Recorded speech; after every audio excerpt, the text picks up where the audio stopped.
Gleidna Santos, sou psicóloga clínica e fundadora da DBT Paraná. A DBT é uma terapia baseada em evidências, estruturada em habilidades práticas e transformadoras que nos ajudam a lidar melhor com as emoções, os pensamentos e os desafios do cotidiano. Então, hoje vamos explorar juntos essa ferramenta com leveza, clareza e propósito do tratamento em DBT. Então, a DBT foi originalmente desenvolvida pela doutora Marsha Linehan como uma intervenção para pessoas com comportamento suicida crônico que não respondiam bem às abordagens psicoterapêuticas existentes na época. Durante os estudos iniciais, observou-se que a maior parte dessas pessoas também preenchia os critérios diagnósticos para o transtorno de personalidade borderline. Então, a partir disso, a DBT foi estruturada com tratamento especializado ali para esse transtorno, focando especialmente na redução de comportamentos autolesivos e tentativas de suicídio. Ela é uma abordagem única por integrar ali a aceitação e mudança, explicando que a desregulação emocional através do modelo biosocial, vulnerabilidade biológica, mais o ambiente invalidante. Então, ela possui uma estrutura terapêutica multifuncional, então terapia individual, grupo de habilidades, coaching telefônico e consultoria para terapeutas. Então, ela foca ali no ensino de habilidades práticas como mindfulness, regulação emocional, tolerância ao mal-estar e efetividade interpessoal. A ampla validação científica, ela é eficaz em diversos quadros, como o TPB, suicídio e também dependência química e o TEPT. O modelo ali de tratamento padrão da terapia comportamental dialética, ele é composto ali por 4 modalidades terapêuticas interdependentes, então cada um com funções específicas e complementares. Então, esses componentes foram desenvolvidos ali para oferecer um suporte abrangente e contínuo a pacientes com alta desregulação emocional, comportamento suicida crônico e outros quadros clínicos complexos.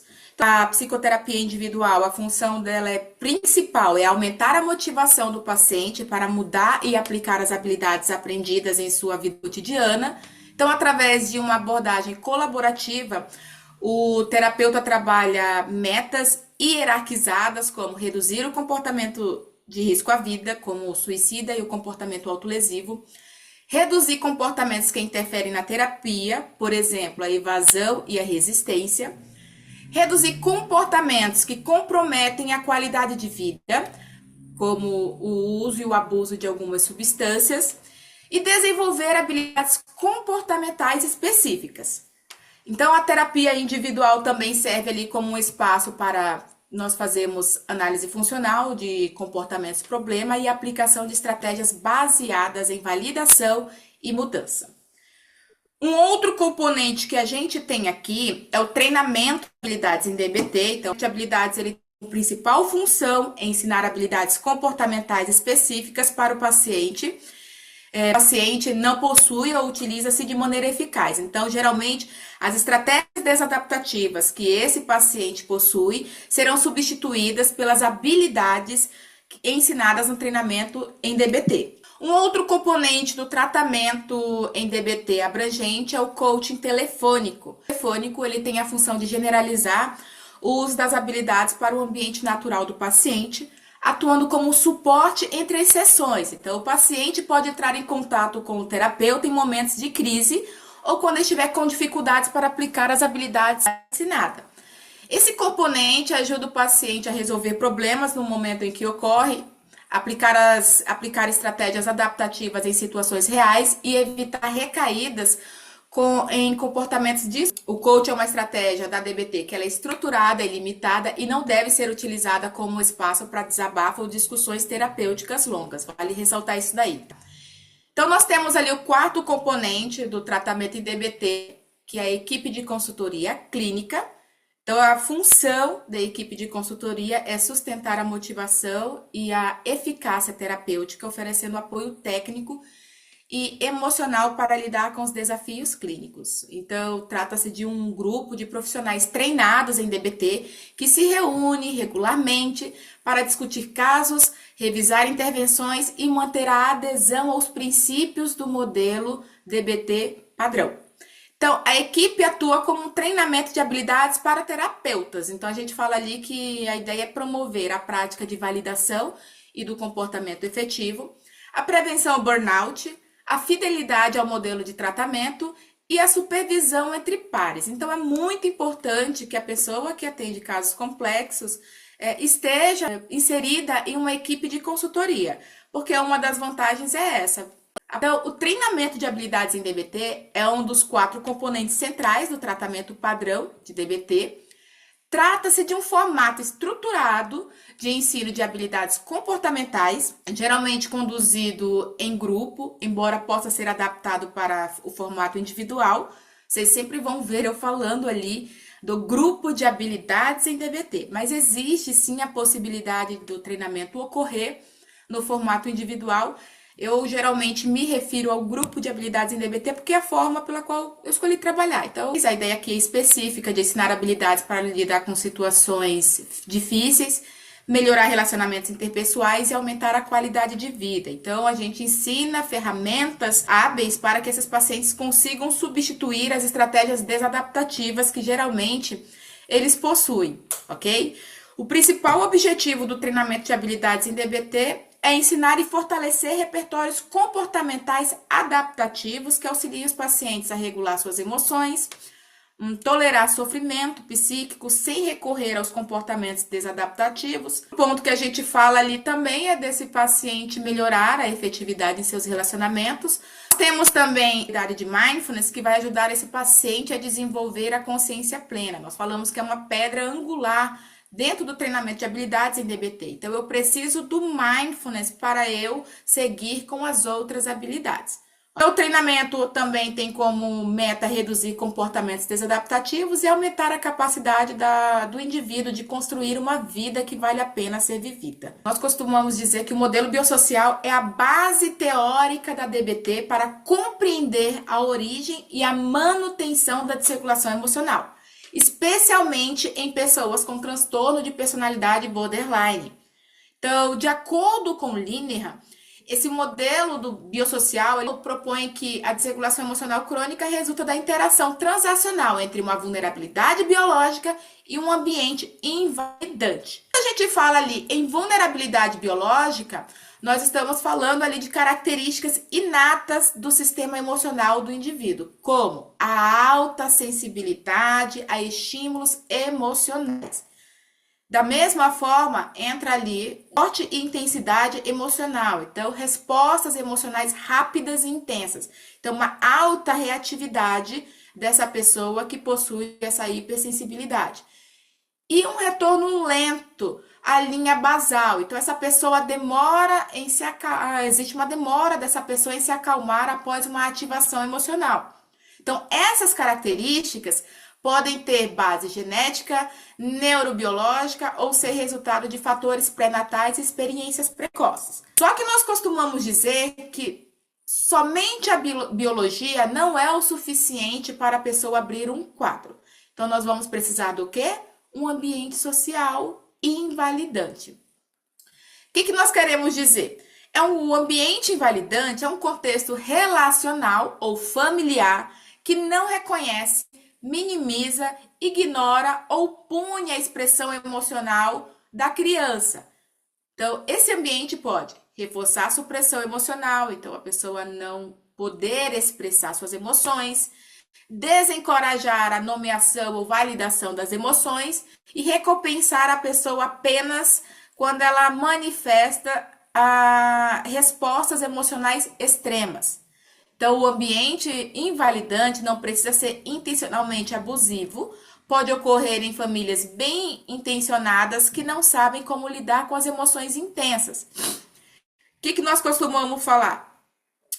O que conta é a transação contínua entre esses dois fatores. Então, a desregulação emocional se desenvolve e se mantém por meio de um ciclo transacional. Então, a criança biologicamente vulnerável expressa emoções intensas, o ambiente responde com invalidação, a criança aprende a amplificar suas emoções para ser ouvida ou se desconecta delas, e isso reforça comportamentos desadaptativos e dificulta o desenvolvimento de estratégias eficazes de autorregulação. Com o tempo, essa interação compromete o aprendizado de habilidades socioemocionais, como nomear as emoções, lidar com a frustração ou agir com eficácia sob o estresse. Então, o que nós temos ali? Que com base nesse modelo, a DBT busca ensinar habilidades de regulação emocional que não foram aprendidas na história de desenvolvimento dessas crianças, dessas pessoas, validar a experiência emocional do paciente, romper o ciclo de invalidação e reatividade por meio de estratégias terapêuticas de aceitação e mudança.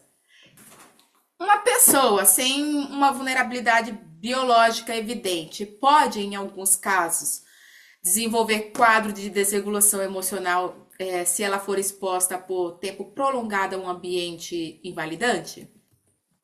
O que vocês acham? Sim, sim. Sim? Por quê? Porque conforme, por mais que a pessoa tenha, né, uma estrutura boa, se ela está num ambiente desestruturar, invalidante, ela vai reagir a ele, né? Ela vai ter a reação dela à invalidação, né? Por mais que seja biologicamente, vamos dizer lá, tranquila, né? Perfeito. E os demais? Obrigada, Lu. Oiê, concordo com a Oi, Ana. Luciana. Boa noite. Boa Acho que, noite. né, entra muito na questão do repertório que você comentou anteriormente, né, que seria um desenvolvimento de um repertório, então, disfuncional de comportamento, né, de reação emocional, né, que a pessoa acaba desenvolvendo, então ela não tem a vulnerabilidade genética, mas diante do ambiente invalidante que ela participa, ela vai adquirindo esse repertório, né, então acredito que seja possível, sim, ela desenvolver essa desregulação emocional mais intensa. Perfeito, obrigada. Quem mais? Eu concordo com as colegas também, e adicionando ao repertório, o próprio ambiente ele pode modificar a biologia, né, do indivíduo e, a partir disso, construir essa vulnerabilidade também.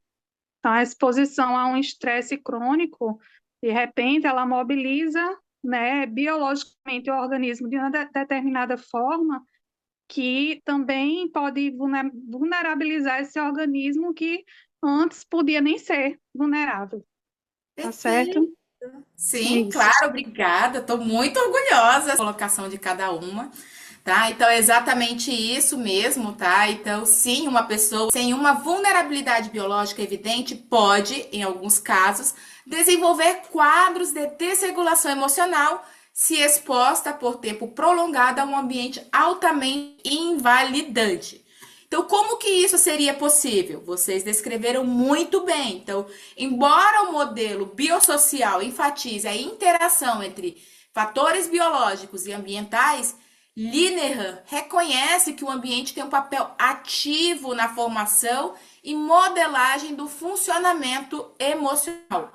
Ou seja, crianças que não são biologicamente reativas podem desenvolver, sim, estratégias desadaptativas se forem constantemente ignoradas, punidas, ridicularizadas ou invalidadas quando expressam emoções legítimas.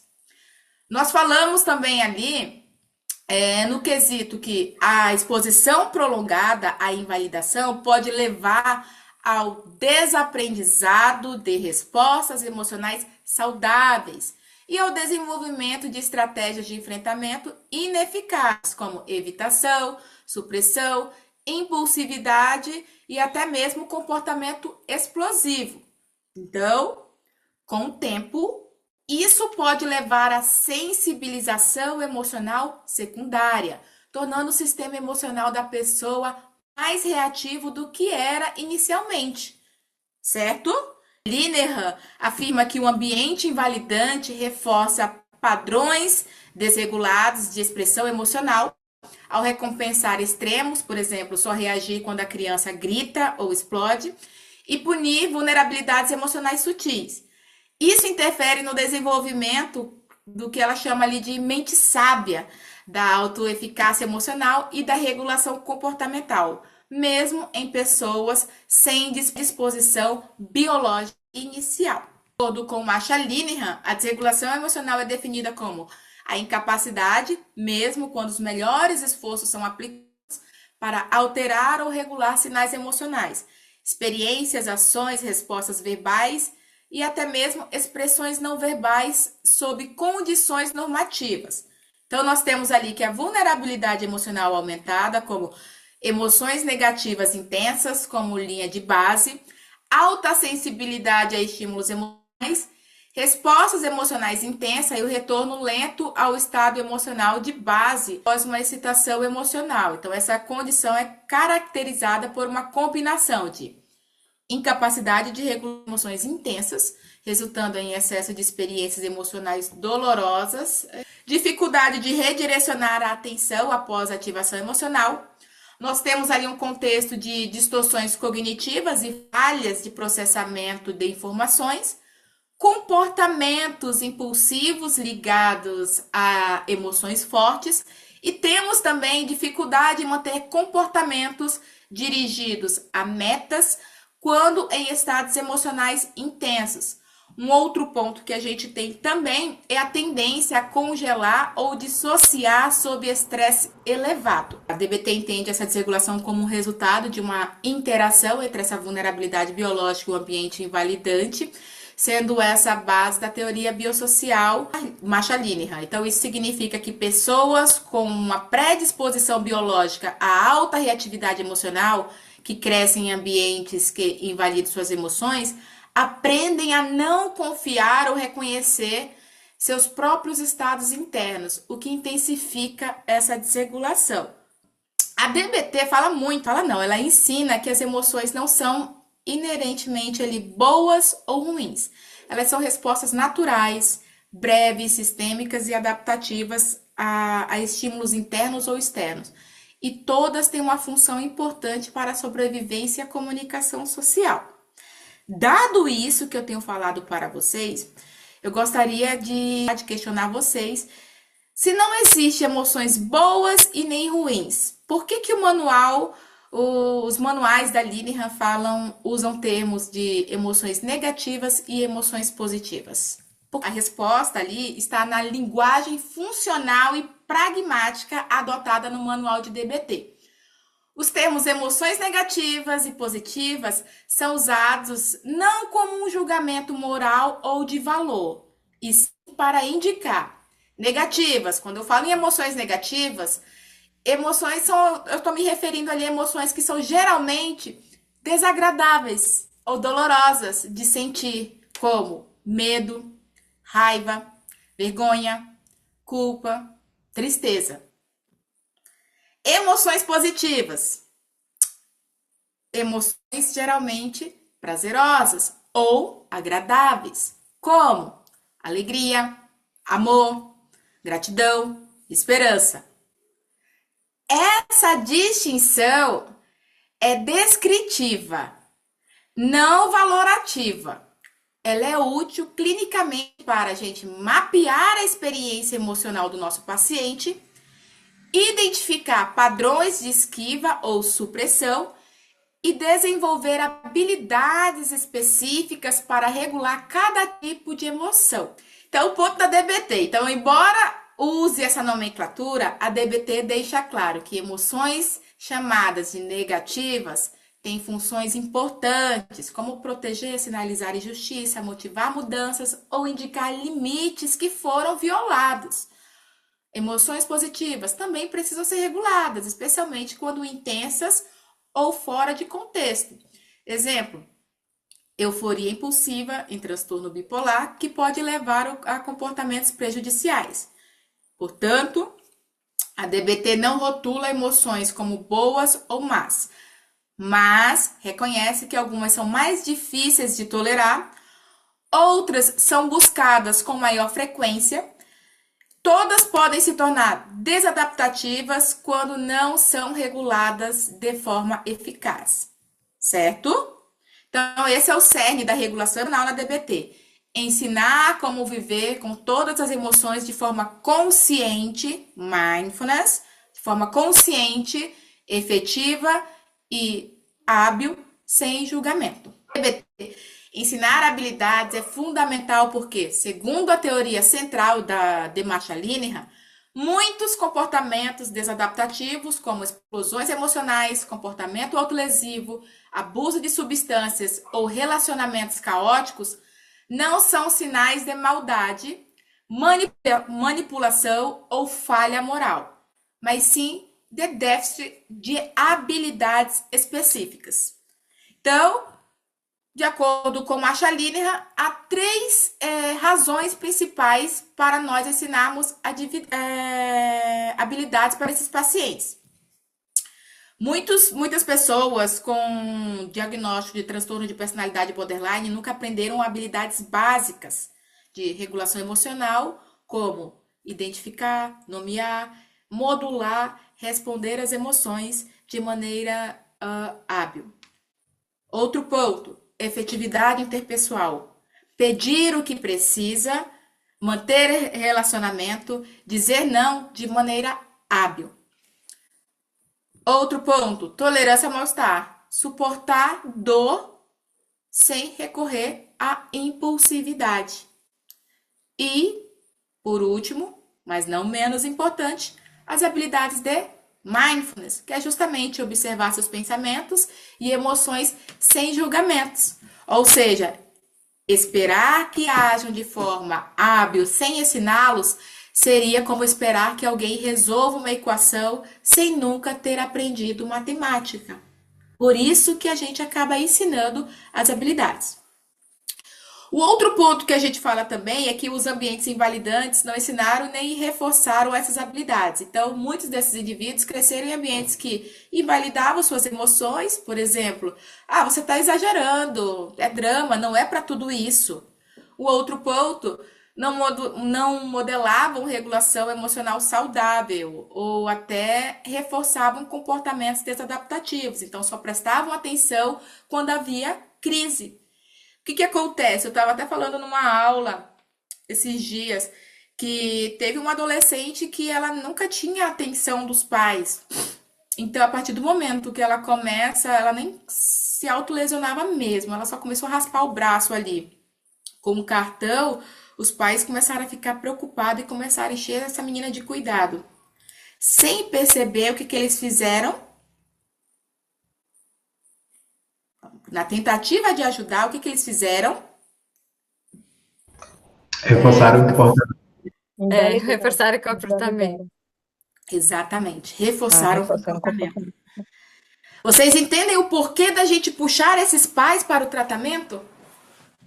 Porque na tentativa de ajudar, eles acabam ali reforçando comportamentos desadaptativos. E aí depois eles falam assim, mas o Gleidna, fulano só está aprendendo as habilidades para usar para eles. Aí mas descreve, porque tá falando, você tá me invalidando. Eu falei assim, ok.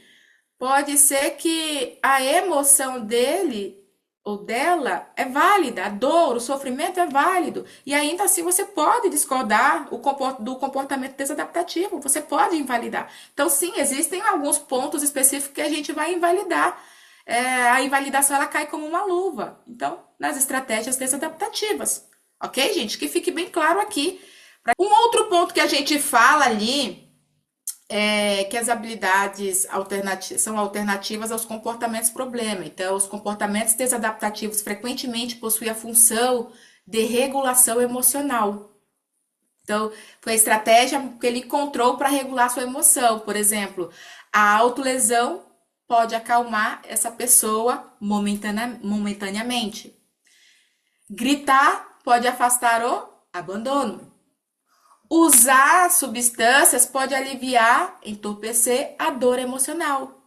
Então, sem habilidades alternativas, as pessoas usam o que elas têm. O ensino de habilidades oferece alternativas concretas, práticas e treináveis para alcançar o mesmo objetivo: alívio, conexão, regulação, de forma menos destrutiva e mais eficaz, ok? Então, em resumo, sim, minha gente, as pessoas estão fazendo o melhor que elas podem e também podem aprender a fazer melhor. O que eu estou falando? Dos pressupostos da DBT.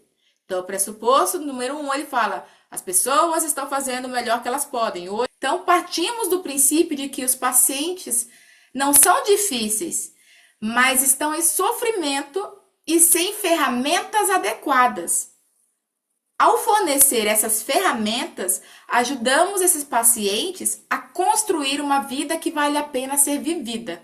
E a filosofia dialética é um dos fundamentos centrais da terapia comportamental dialética. Então, ela informa toda a estrutura do tratamento, incluindo o equilíbrio entre aceitação e mudança e a gestão de polaridades dentro do processo terapêutico.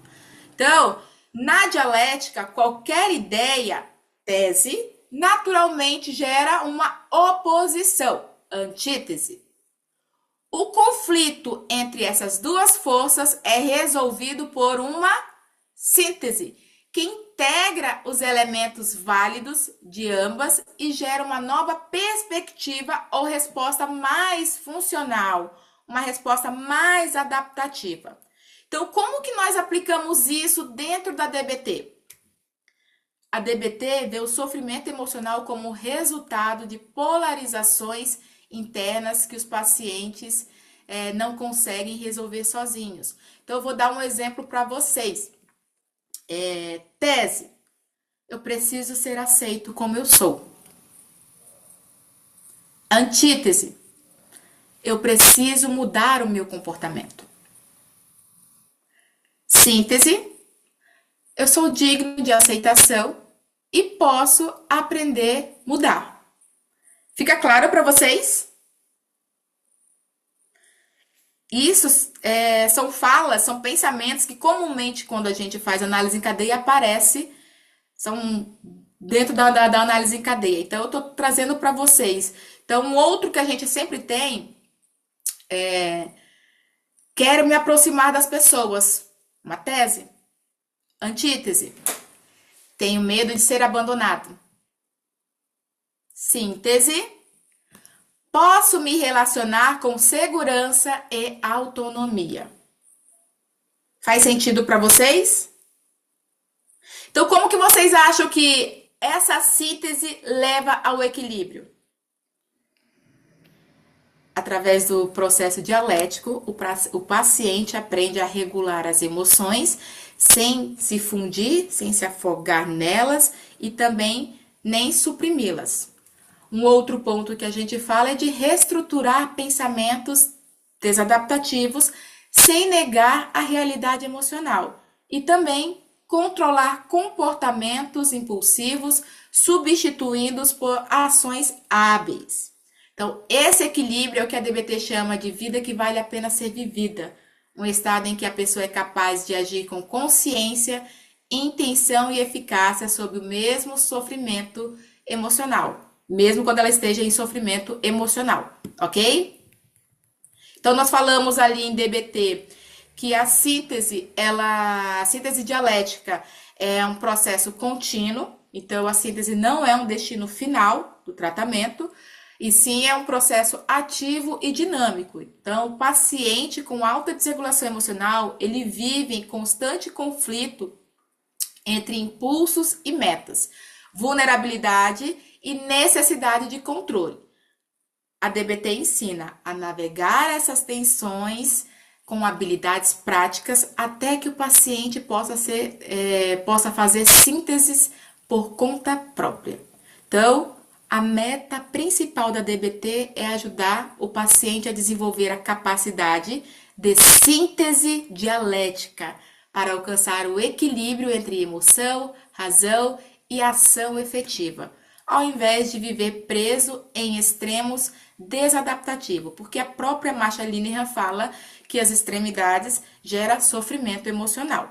O A DBT foi originalmente desenvolvida para pessoas com comportamento autolesivo, destrutivo, comportamentos crônicos e suicidas, né, que eu falei anteriormente para vocês, desregulação emocional severa, impulsividade marcante, relações interpessoais intensas e instáveis, sensações crônicas de vazio e identidade instável. Então, pessoas com diagnóstico de transtorno de personalidade borderline. E mesmo assim, ao longo dos anos, o uso do treinamento de habilidades em DBT foi ampliado para outras populações que apresentam dificuldades significativas na regulação emocional também, incluindo outros transtornos mentais, como transtornos alimentares, transtornos relacionados ao uso de substâncias e comportamentos aditivos, transtornos de humor, como a depressão maior, transtornos de ansiedade, transtorno bipolar, quando existe desregulação emocional predominante. Então, nós temos ali também populações específicas, temos familiares de pessoas com desregulação emocional, comportamento suicida, pessoas com histórico de trauma e abuso, e também temos vítimas de violência domésticas. Pessoas também emocionalmente vulneráveis em geral, com dificuldades para lidar com sofrimento intenso ou prolongado, mesmo sem ali um transtorno sendo identificado ou diagnosticado. O que nós temos ali, então, em resumo? A desregulação emocional é o ponto central do modelo biosocial da DBT. E por isso, o treinamento de habilidades é indicado para qualquer indivíduo cuja vida esteja significativamente prejudicada pela dificuldade de regular emoções, impulsos e relacionamentos. O encaminhamento ele é indicado quando a desregulação emocional está prejudicando significativamente a vida da pessoa e existe a necessidade de aprender e praticar habilidades específicas para lidar com esse sofrimento.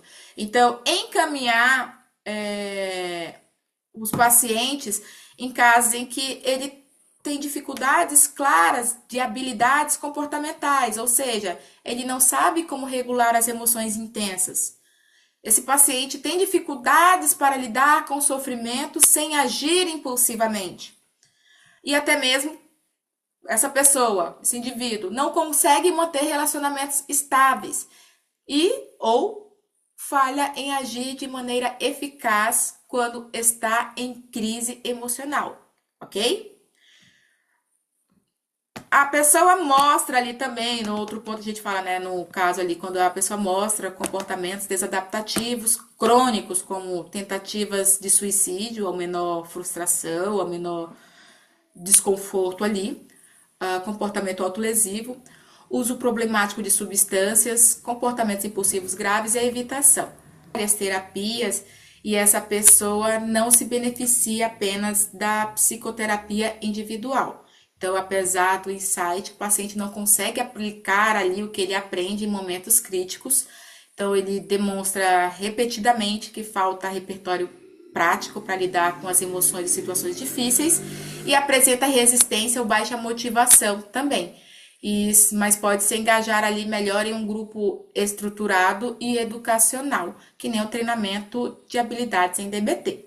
Tá? Muito importante não encaminhar quando o paciente não apresenta motivação mínima para participar e praticar habilidades.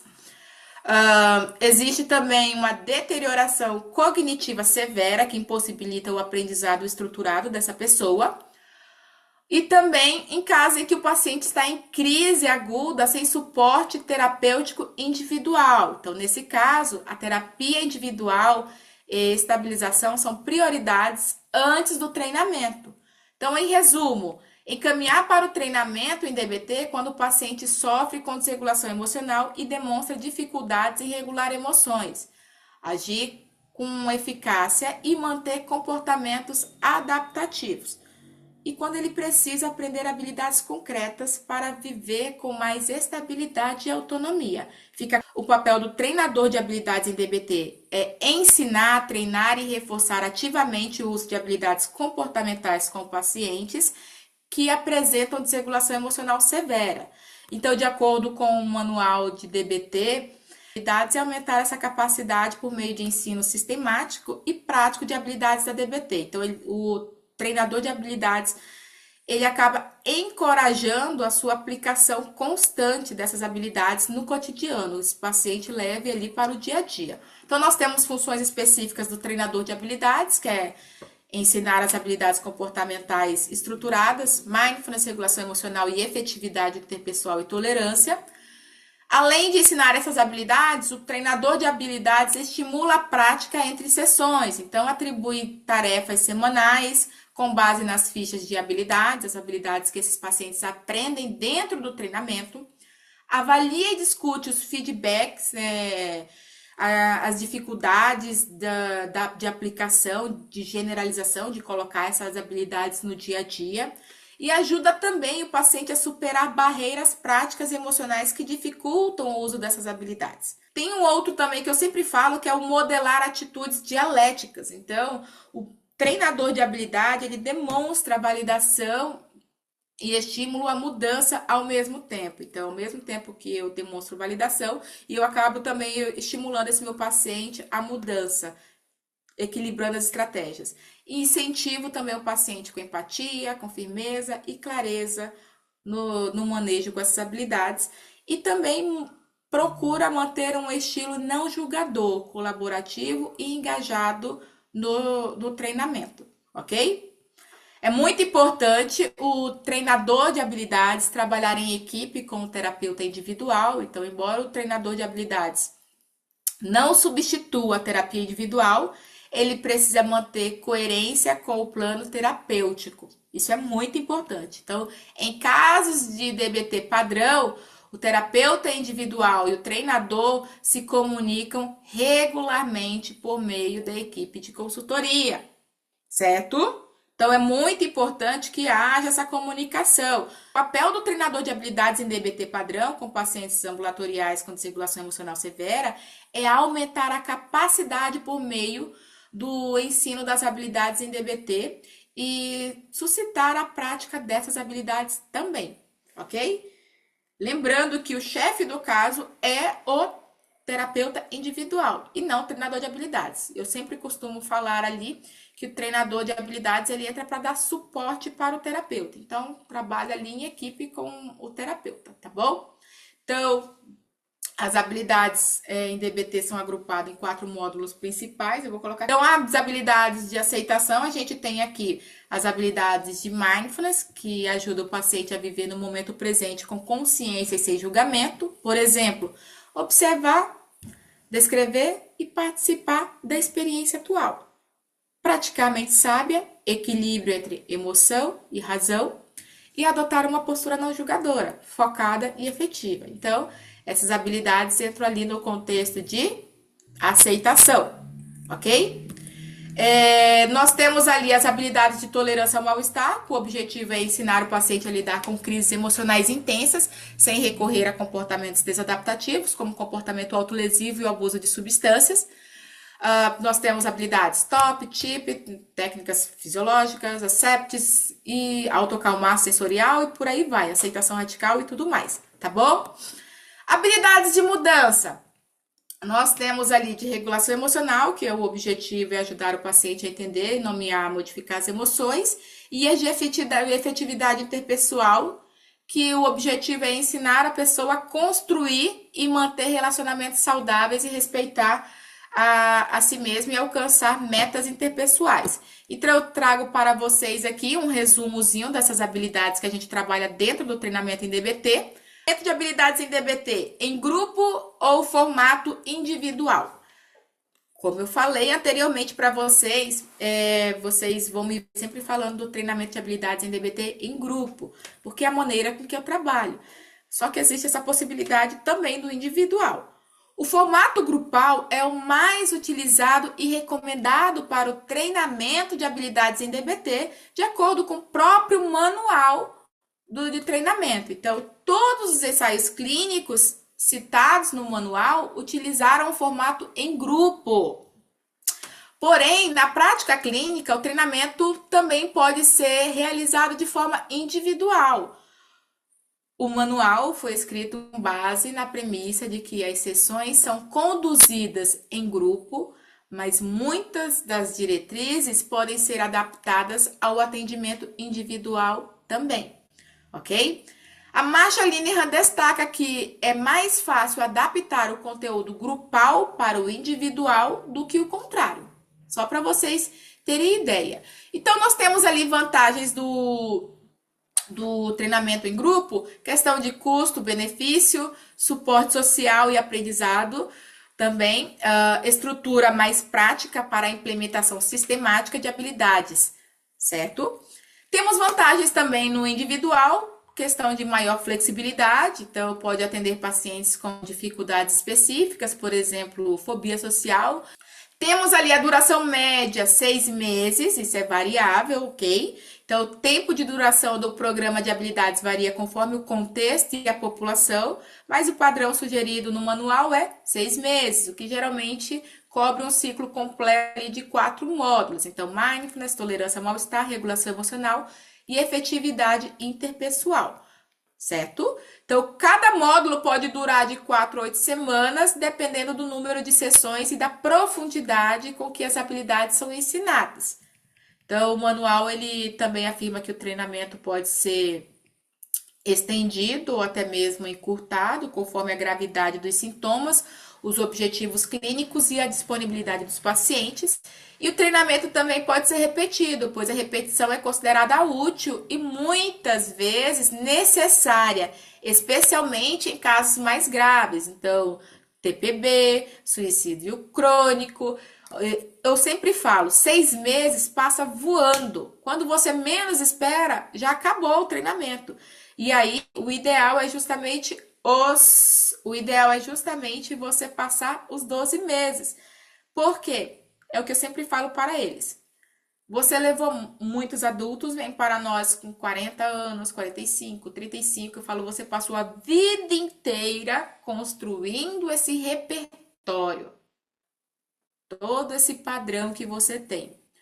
6 meses passa muito rápido e não vai ser da água para o vinho que você vai mudar, ok? Então, por isso que eu falo, o ideal mesmo, no mínimo ali, 12 meses, tá bom? Mas cada um vê o que funciona, como eu disse para vocês, tá? Então, cada um tem que saber quais são suas metas, se tá alinhado, tomar decisões que alinhem com as suas metas e com os seus objetivos, ok? Daí nós temos também a questão da adaptação por população, porque o manual reconhece a importância de adaptar o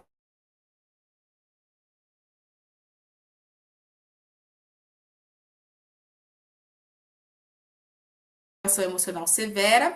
Nós utilizamos ali o currículo completo, que é recomendado com foco intensivo nas quatro habilidades, nos módulos que eu falei anteriormente para vocês. Nós temos ali o contexto também dos adolescentes, que adaptações podem incluir a linguagem mais acessível, exemplos e tarefas condizentes com sua realidade, inclusão de pais ou cuidadores no processo, então, DBT para adolescentes. Nós temos também outra adaptação ali para os usuários de substâncias, pacientes com depressão ou ansiedade, vítimas de violência, então pode-se selecionar habilidades específicas mais relevantes para esses casos. E também o manual inclui 11 currículos diferentes nos apêndices, com sugestões para personalização de acordo com idade, nível de risco, contexto ali institucional, por exemplo, escolas, clínicas, hospitais, justiça, entre outros. Essas flexibilizações tornam a DBT amplamente aplicável a diferentes públicos, mantendo a estrutura teórica central e os princípios de aceitação e mudança como eixos do tratamento.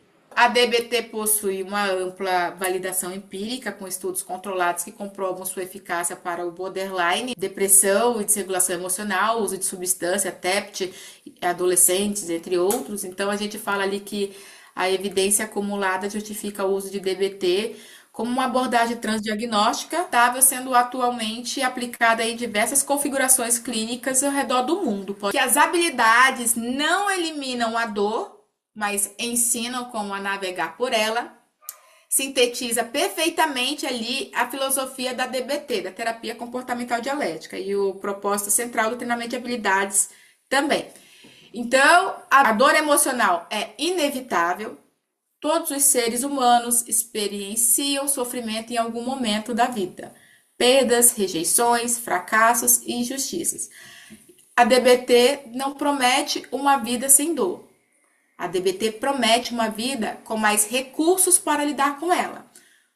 Então, nós temos um contexto ali de aceitação e mudanças. Aceitação e mudança coexistem. Então, a DBT ensina que aceitar a realidade como ela é, incluindo a dor, não significa desistir de transformá-la. A dor validada pode ser transformada em ação sábia, não para apagar o que dói, mas para aprender a viver apesar disso. Espero que a aula de hoje tenha ajudado vocês a compreender melhor como o treinamento de habilidades da DBT pode transformar a forma como enfrentamos o sofrimento emocional, não eliminando a dor, mas oferecendo ferramentas concretas para navegar por ela com mais consciência, equilíbrio e propósito. Então, se você deseja ali aprofundar ou aplicar a DBT de forma mais estruturada, te convido a conhecer a DBT Paraná, que é uma empresa especializada na prática e no ensino da terapia comportamental dialética no Brasil. Então, por lá, a gente oferece grupos de treinamento de habilidades em andamento com turmas para adultos, adolescentes, familiares e também profissionais da saúde. Temos capacitação, supervisão clínica, workshop, formação para profissionais também, baseado nos manuais de DBT.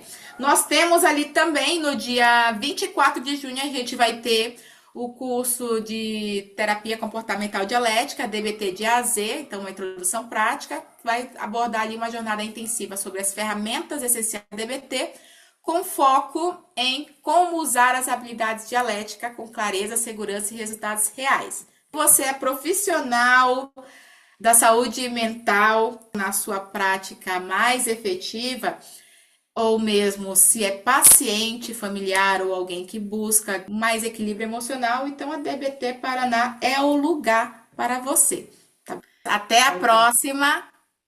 Boa noite. Beijos!